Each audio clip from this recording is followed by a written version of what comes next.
While the early socialist parties of Argentina and Uruguay were entirely new parties that had to be built from scratch, the Socialist Workers Party of Chile was the product of a long series of party splits from older parties.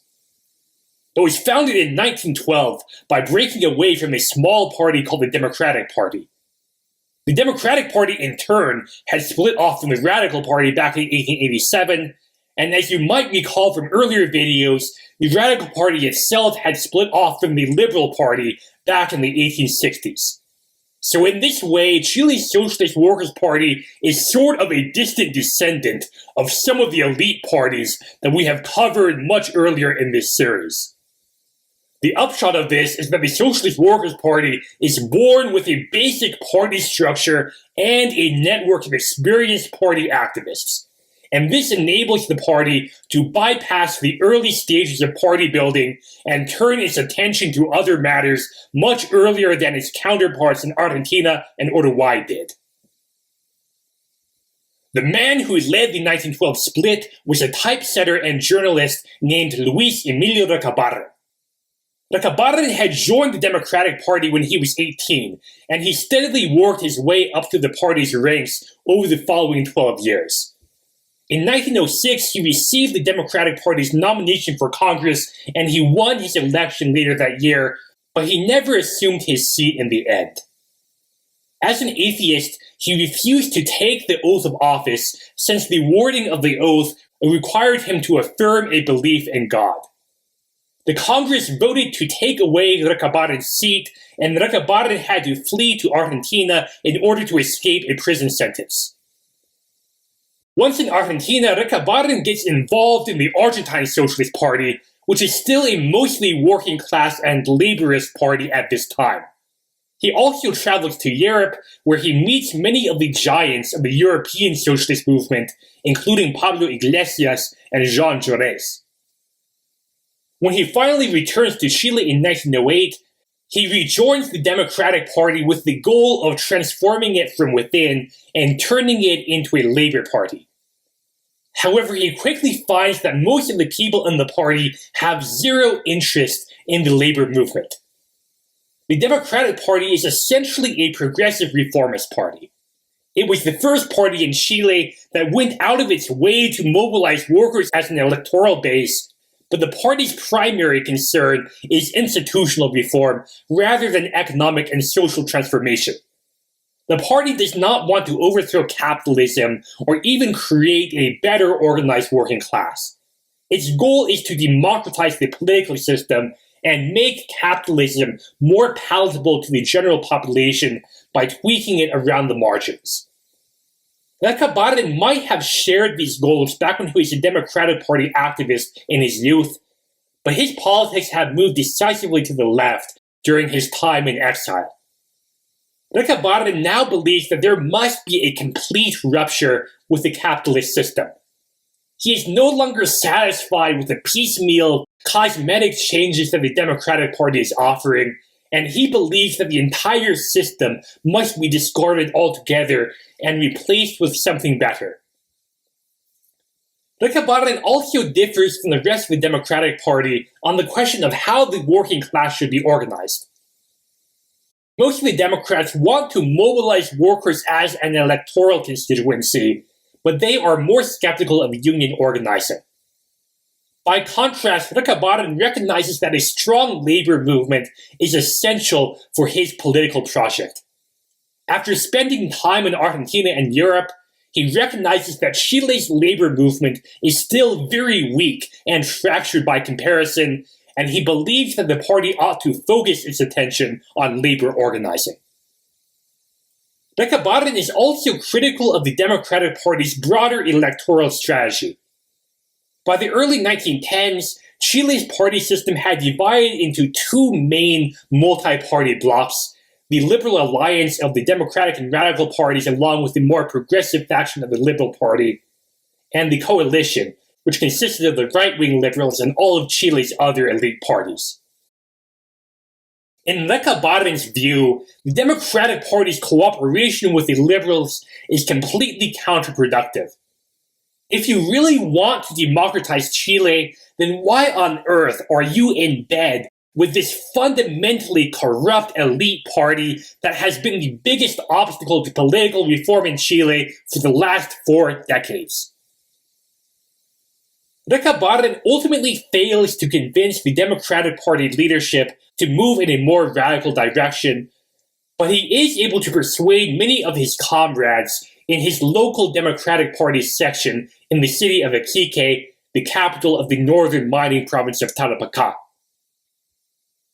In 1912, this Iquique section votes to break away from the Democratic Party and found a new Socialist Workers Party that will focus its attention on rebuilding Chile's labor movement along socialist lines. The Socialist Workers Party grows rapidly over the following couple of years by leveraging its ties to Democratic Party activists in other parts of the country.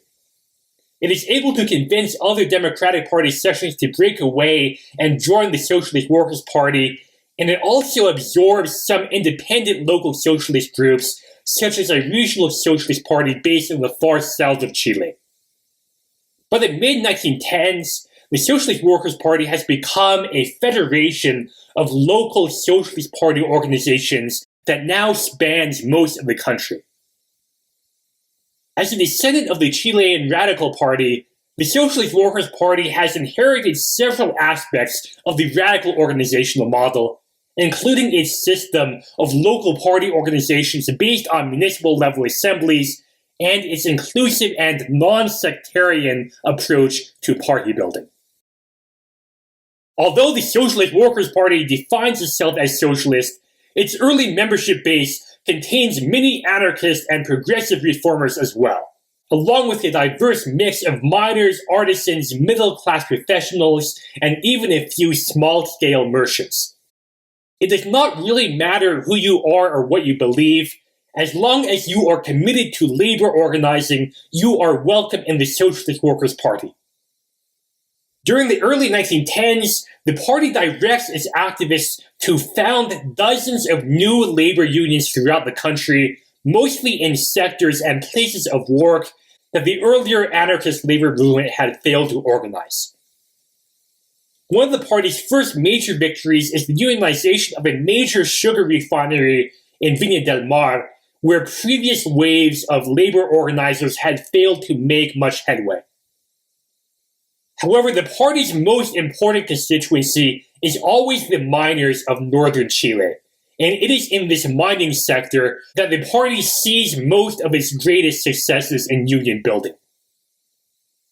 Chile had a powerful anarchist labor movement at the turn of the century, but around the time that Recabarren went into exile in Argentina, the Chilean government brutally repressed the anarchist movement by using the army and the police to massacre striking workers.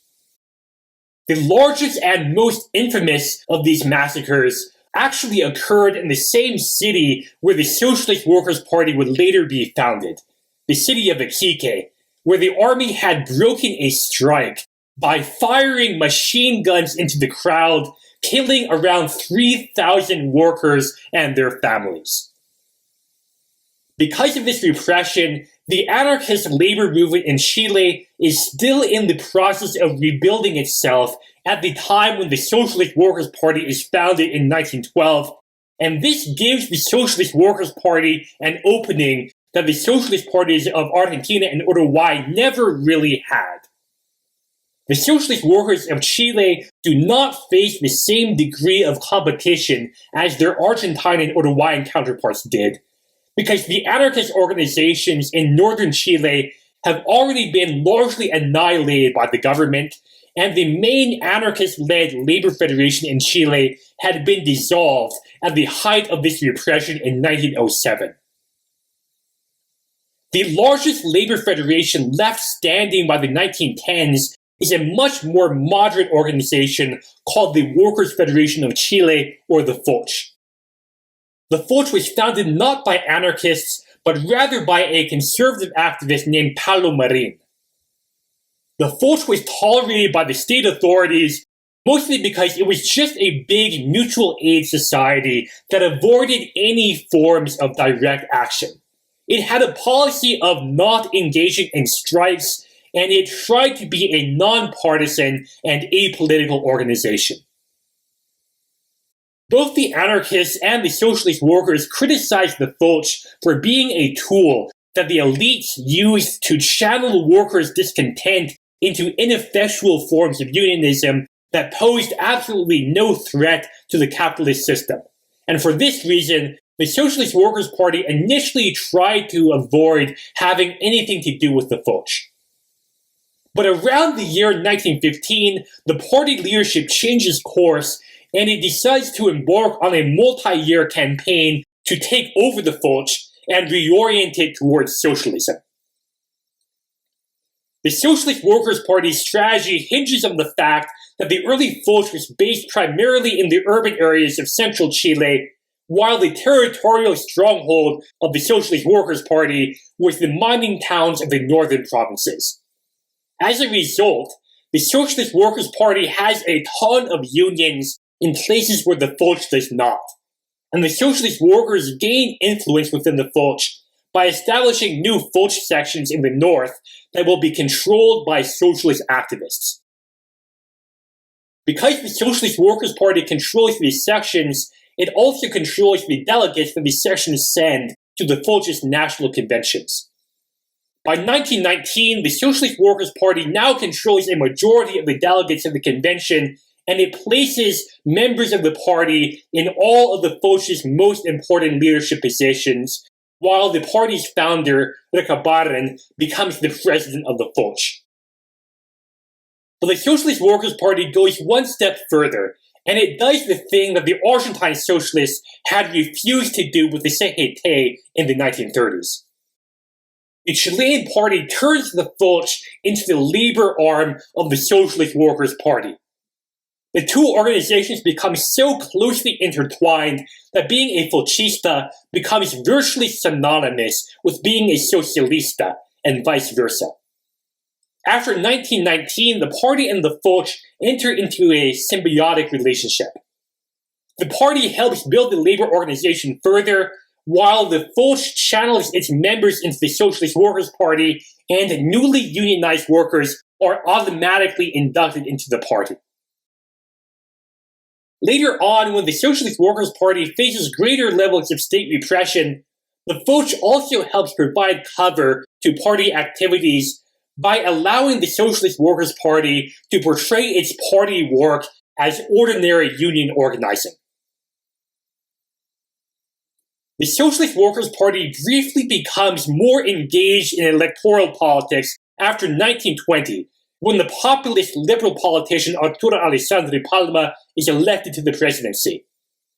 Although Alessandri is a liberal, he is opposed by most of the Liberal Party establishment, and he has promised to pursue labor legislation that would expand the rights of workers once he is in office.